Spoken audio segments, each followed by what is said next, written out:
मित्रों जय हिंद। एपी ज्ञान गंगा के यूट्यूब क्लास में आप सबका स्वागत है। आप इस समय पढ़ रहे हैं हाई स्कूल एनसीईआरटी मैथ की श्रृंखला और उसमें हम लोग पहुंच गए हैं क्वेश्चन सेट 1.2। तो आइए बिना विलंब किए क्वेश्चन सेट 1.2 प्रारंभ करते हैं। और फर्स्ट क्वेश्चन आपके सामने बोर्ड पर लिखा हुआ है, मैं एक किताब भी लिए हूँ।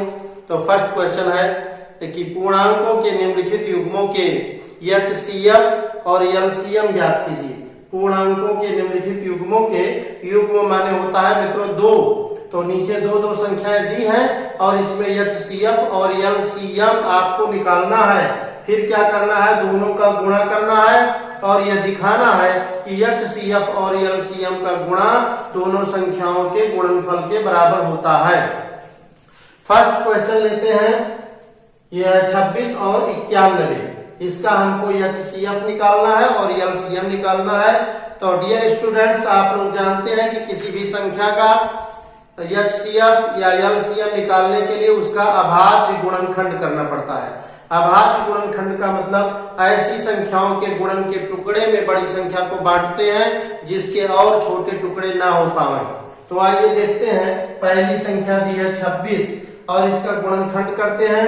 तो यहाँ हम लिख लेंगे 26 और 26, ये 13 दूना 26 होता है। 13 दूना 26 बहुत छोटी सी संख्या है, हाई स्कूल के बच्चों के लिए इसमें ज्यादा तर्क वितर्क की जरूरत नहीं है। तो 26 का मतलब 13 दूना 26 और हर संख्या का एक अभाज्य गुणनखंड 1 होता है। तो 1 इंटू 2 इंटू 13, 1 गुणे 2 गुणे 13, तो 13 दूना 26 हो गया। अब हम दूसरी संख्या लेते हैं। दूसरी संख्या है 91। तो 91 का गुणनखंड है 13 सत्य 91, 13 गुणे 7 और जैसा कि हर संख्या का अभाज्य गुणनखंड 1 होता है तो 1 हो गया, 1 गुणे 7 गुणे 13। अब इन दोनों संख्याओं के अभाज्य गुणनखंड को देखने के बाद हमें निकालना है एचसीएफ। इसका मतलब है हाईएस्ट कॉमन फैक्टर। इसे हिंदी में कहते हैं महत्तम समापवर्तक। तो महत्तम समापवर्तक निकालने के लिए स्टूडेंट्स क्या करते हैं कि सबसे पहले दोनों संख्याओं का अभाज्य गुणनखंड देखते हैं और जो संख्याएं दोनों में है, कॉमन है, उनको लिख लेते हैं। और यदि कई संख्याएं हैं तो गुणन की प्रक्रिया में लिख लिया जाता है। यानी एक दोनों में हमारे है तो 1 लिख लेंगे और ये 13 दोनों में है तो 13 लिख लेंगे। इस प्रकार से हो गया 13 एकम 13। हमारा 26 और 91 का गुणनखंड हो गया। गुणनखंड के बाद जो हमने एचसीएफ निकाला वो हमारा हो गया 13। अब हमें इसका एलसीएम निकालना है। एलसीएम का मतलब है लोवेस्ट कॉमन मल्टीप्लाई। तो लोवेस्ट कॉमन मल्टीप्लाई हमें निकालना है, या हिंदी में कह सकते हैं लघुत्तम समापवर्तित। तो आइए लघुत्तम निकालने के लिए क्या करते हैं, जो हमारा एचसीएफ है इसे लिख देते हैं और इसके अलावा जो संख्या जोड़े में नहीं है, दोनों में नहीं मिल रही थी, उसको भी लिख लेंगे। तो फर्स्ट वाले में 2 है, इसे लिख लेंगे और दूसरे वाले में 7 संख्या ऐसी है जो दोनों में नहीं है तो इसे लिख लेंगे।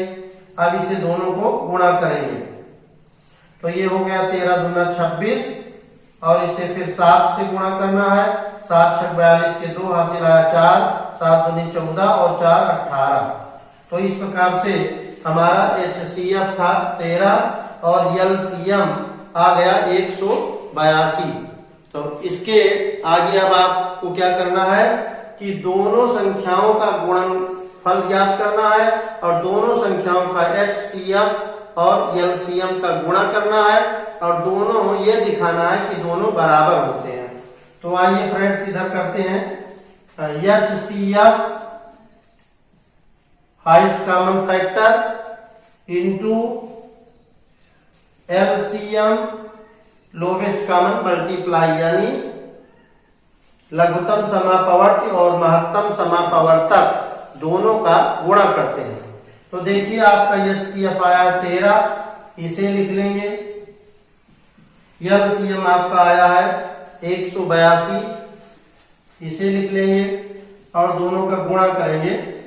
तो 13 दूना 26 के 6 हासिल आया 2, 13 8 104 होता है। और 2 106 हो गया। 106 में 6 लिखेंगे, हासिल 10 आ गया। और 13 का नाम 13 और 10 23। तो इस प्रकार से ये आपका बन गया 2366। 2366 आपका बन गया HCF और LCM का गुणनफल। अब आइए दोनों संख्याओं को गुणा करते हैं। प्रश्न में कहा गया है कि दोनों संख्याओं का गुणा और दोनों संख्याओं के HCF और LCM का गुणा दिखाइए कि समान होता है। तो एक हम निकाल चुके हैं, अब हम दूसरे में दोनों संख्याओं का गुणा करेंगे। तो यहां हम लिखेंगे दोनों संख्या का गुणनफल। दोनों संख्याओं का गुणनफल निकालना है तो पहली संख्या है 26 और दूसरी 91, यानी 26 गुणे 91 करना है, इसे हल करना है। अब सामान्यतः 91 का पहाड़ा कोई नहीं जानता, 26 का पहाड़ा भी मान लो ना जानता हो, टेबल ना जानता हो, तो इसमें 2 अंकों में हम गुणन की प्रक्रिया अपनाते हैं। तो यहाँ हम रफ वाले कॉलम में देखेंगे कि 26 और 91 का गुणा क्या होता है। 26 और 91 संभव हो तो बड़ी संख्या ऊपर लिखी जाती है, लेकिन गुणन की प्रक्रिया में और योग की प्रक्रिया क्रम विनिमय के नियम का पालन करती है, यानी आपका उत्तर उतना आएगा 1 छक्के 6, 1 दूनी 2, फिर पहला काट देंगे, 9 छक्के 54, 4 हासिल 5, 9 दूनी 18 और 5 हो गया 23। आप फ्रेंड्स इसको जोड़ लीजिए, 6 हो गया, 4 2 6 हो गया और ये 23, यानी 2366 आ गया इसका गुणनफल 2366। अब हम दोनों आंसरों में कंपैरिजन करते हैं, तुलना करेंगे, तो दोनों संख्याएं हमारी बराबर हैं, यानी HCF और LCM का गुणा उतना है जितना दोनों संख्याओं का गुणनफल है। अब हमें इसके आगे सेकंड क्वेश्चन लेना है, तो आप इसका स्क्रीनशॉट ले सकते हैं और इसके आगे हम सेकंड क्वेश्चन प्रारंभ करते हैं। सेकंड पर पहुंचते हैं और सेकंड में बुक में देखते हैं कौन कौन सी संख्या दी है। तो संख्या दी है 510 और 92। यहां हम लिखेंगे 510 और दूसरी संख्या है 92। इसका हमें गुणनखंड करना है।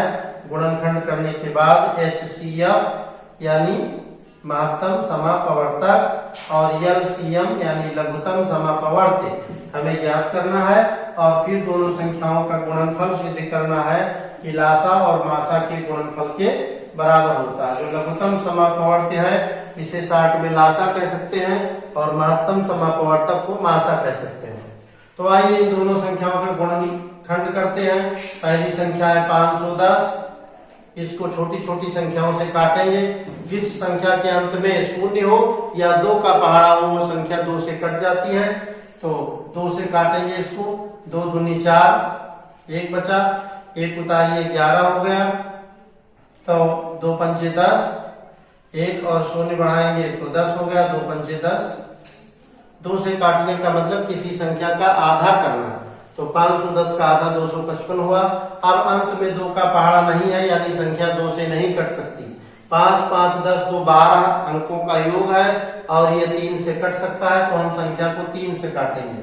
3 8 24, 1 बचा, 5 उतारिए 15, 3 पचे 15, 85 आ गया। तो स्टूडेंट्स अगर हमारी संख्या 100 के अंदर आ जाती है तो हमें इतना 9 साल के अध्ययन में इतना एक्सपीरियंस आप सबको है कि इस संख्या का गुणनखंड या किस संख्या का टेबल कहाँ पहुंचता है, इतना आपके दिमाग में आ जाना चाहिए। ये जो 85 है, फिर हम इसको 5 से काट सकते हैं, 17 पचे 85 होता है, और फिर 17 से काटेंगे तो आंसर आ गया 1। अब इसे हम लिख सकते हैं कि 510 का जो हमारा फैक्टर बना 1 इंटू 2 इंटू 3 इंटू 5 इंटू 17, ये इतना हो गया। 2 3 6, 6 पंचे 30 और 30 को 17 से गुणा करेंगे तो ये स्टूडेंट्स हो गया हमारा 510। नेक्स्ट संख्या जो दूसरी है 92, इसे लेते हैं और इसका गुणनखंड करेंगे। गुणनखंड करने के लिए किनारे जो संख्या है वो 2 से कट रही है, 2 एक कम 2 होता है तो इकाई का अंक अगर किसी संख्या से 2 से कटता है तो वो पूरी संख्या 2 से विभाजित हो सकती है। तो यहाँ हम 2 लिखेंगे, 2 चौक 8 और 1 बचा, 2 उतारेंगे 12, 2 छक 12। 2 से काटने का मतलब संख्या को आधा करना, तो पुनः 2 से काटेंगे, 46 का आधा हो जाएगा 23। 23 एक अभाज्य संख्या है, यानी किसी भी संख्या का टेबल 23 पर नहीं पहुंचता है, तो इसलिए हम पूरी संख्या ले लेंगे और यहाँ बच गया 1। अब नीचे लिखेंगे कि हमारा ये जो 92 संख्या है इसका गुणनखंड बना 1 गुणे 2 गुणे 2 और गुणे 23। अब इसमें हमें ये देखना है कि दोनों में कौन सी संख्या ऐसी है जो ये HCF है। तो HCF में पहले 1 दोनों में है, ये 1 संख्या दोनों के गुणनखंड में है। फिर उसके आगे बढ़ते हैं, 2 दोनों में है 2, इसको लिख लेंगे। फिर इसके आगे बढ़ते हैं, इसके आगे यहाँ तो 2 है लेकिन पहले वाली में 2 नहीं है। जब दोनों संख्याओं में अभाज्य गुणनखंड जो संख्या मिलेगी उसे हम लिखेंगे। तो फिर हम आगे 2 और 23 है, यहाँ 2 नहीं है, 23 भी नहीं है, तो हमारा HCF हो गया केवल 2 एकम 2। मित्रों हमारा HCF हो गया 2 एकम 2। अब इसके आगे क्या करना है कि हमें इसका HCF हम लोग निकाल चुके हैं, अब हमें इसका निकालना है LCM। तो LCM निकालने के लिए यहाँ LCM निकालने के लिए क्या करते हैं, जो संख्या HCF में आई उसे लिखेंगे और जो दोनों संख्याओं में बच गया उसे लिखेंगे।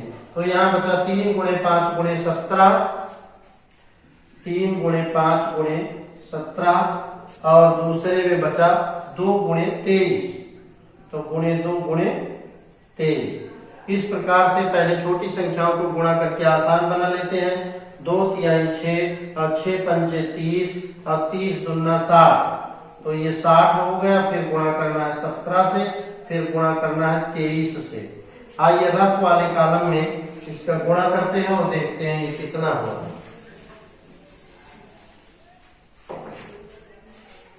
60 गुणे 17 गुणे 23, तो ये फ्रेंड्स 60 है, ये 17 शून्य शून्य और 17 छक्का 102। इस प्रकार ये हुआ 1020। पुनः 23 से गुणा करना है, तो ये 23 शून्य शून्य, 23 दूना 46 के 6 हासिल आया 4, 23 शून्य शून्य के 4 और 23 एकम 23, ये हो गया 23,460। यहाँ हम इसे लिख देंगे 23,460। हमने क्या ज्ञात किया, अभी तक हमने HCF और LCM का गुणनफल ज्ञात किया है। अब हमें यह दिखाना है कि संख्याओं का गुणनफल भी उतने होता है। तो आइए दोनों संख्याओं को का गुणनफल निकालते हैं, यानी 510 और 92 का गुणनफल हम निकालेंगे। तो ये हमारा हो गया 510 और ये 92 का गुणनफल। तो ये रफ वाले कॉलम में करना है, लेकिन तो यही लिख दिए हैं दोनों संख्याओं का गुणनफल। दोनों संख्याओं का गुणनफल 2 शून्य शून्य, 2 एकम 2, 2 पंचे 10, 9 शून्य शून्य, 9 एकम 9 और 9 पचे 45। अब इसको जोड़ लेंगे, इतना हो गया। दोनों संख्याओं का गुणनफल हो गया 510 और 92 का गुणनफल। और HCF और LCM फ्रेंड्स देखिए कि दो संख्याओं का गुणनफल हमने निकाला 23,460। ये दोनों संख्याओं का गुणनफल यहाँ है 46,920 और HCF है 2 और LCM है 23,460। अब हम इसको दोनों को गुणा करते हैं, तो HCF इंटू LCM, तो ये हम ले सकते हैं 23,460 गुणे 2, तो 2 शून्य शून्य, 2 छक 12, 2 हासिल आई 1, 2 चौक 8 1 9 और 2 तिहाई 6 और 2 दूनी 4, तो ये 4000, ये 46,920, 46,920 ये हमारा आया HCF और LCM के गुणनफल। और ये हमारा दोनों संख्याओं का गुणनफल ये आया, तो ये दोनों समान है। अब हम यहाँ लिख सकते हैं अतः पहली संख्या गुणे दूसरी संख्या इक्वल्स HCF इंटू LCM। अब एक संख्याओं का युग्म इस प्रश्न में और दिया है, उसकी ओर चलते हैं।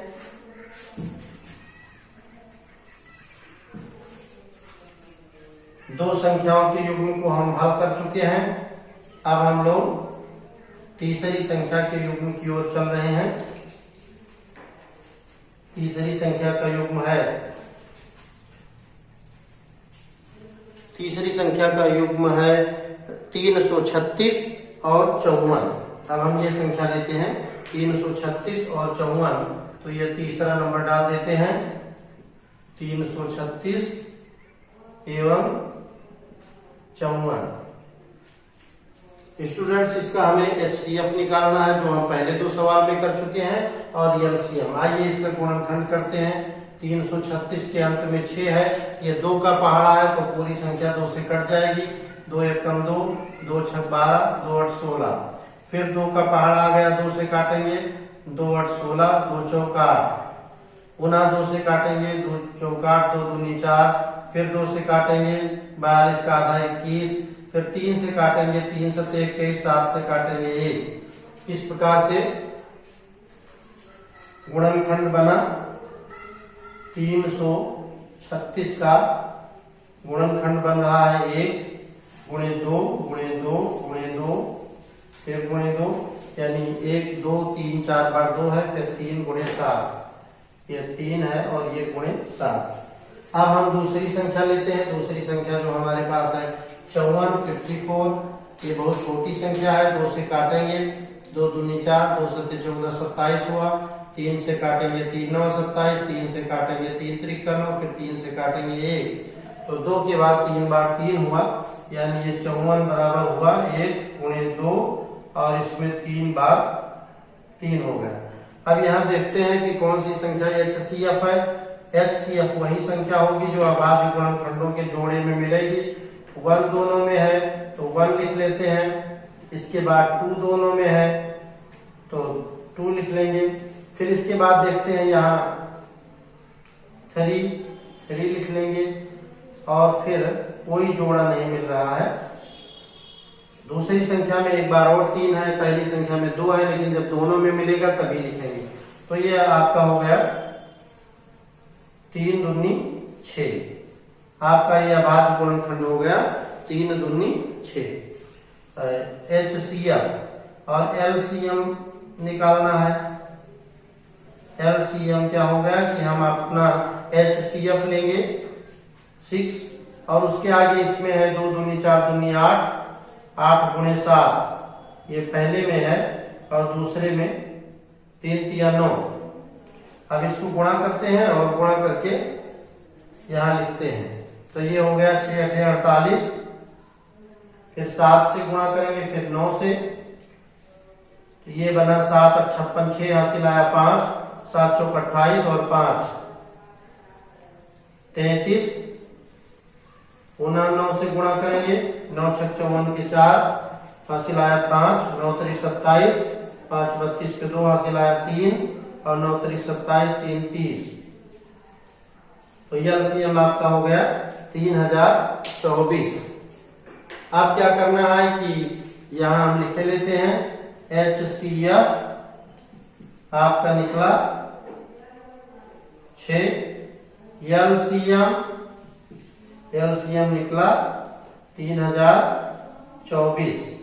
अब इस दोनों का गुणा करना है, और इधर जो दोनों संख्याएं इनका गुणा दिखाना है कि दोनों समान हैं।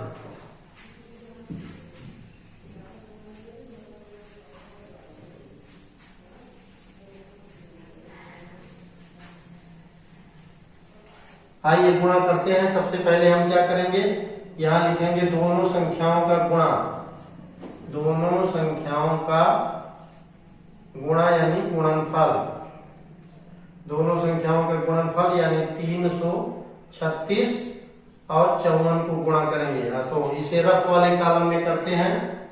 336 और 54 पहले हम 4 से गुणा करेंगे और उसके बाद में 4 से करने के बाद पुनः गुणा करेंगे दूसरे अंक से। तो 4 6 24 के 4 हासिल आया 2, 4 3 12 2 14 4 हासिल आया 1, 4 3 12 1 13, 4 6 24 4 हासिल आए 2, 4 3 12 2 14 4 हासिल आए 1, 4 3 12 13। दूसरा अंक लेते हैं।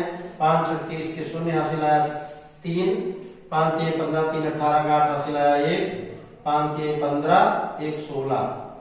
तो ये हमारा हो गया 4 4, 8 3 11 की 1 हासिल आया 1, 6 1 7 1 8 1, 18,144। यहाँ हम लिख देंगे 18,144। ये हमारा गुणनफल आया। अब यहाँ HCF और LCM का गुणनफल करते हैं। तो HCF है 6 और LCM है 3024। इन दोनों का गुणा करेंगे तो देखिए 6 चौके 24 4 हासिल आए 2, 6 दूनी 12 2 14 4 हासिल आए 1, 6 शून्य शून्य के 1, 6 त्रिक 18, 18,144 यहाँ भी है और 18,144 यहाँ भी है। तो हम क्या लिख सकते हैं? हम लिख सकते हैं कि अतः पहली संख्या गुणे दूसरी संख्या बराबर HCF गुणे LCM। ये बात सिद्ध हो गई। तो जो चीज सिद्ध हो जाए उसमें एक सिद्ध हम लिख सकते हैं या हेंस प्रूव्ड लिख सकते हैं। तो डियर स्टूडेंट्स, ये इस प्रकार से आप एनसीईआरटी मैथ क्लास 10 का प्रश्नावली 1.2 में फर्स्ट क्वेश्चन की चर्चा हो रही थी आपसे। और ये पुस्तक में फर्स्ट क्वेश्चन, सेकंड क्वेश्चन ये आपका पूरा हो गया है। वीडियो बहुत बड़ा ना हो जाए इसलिए इस वीडियो को यहीं विराम देते हैं। अगला प्रश्न अगले वीडियो में लेंगे। तब तक के लिए मित्रों, जय हिंद।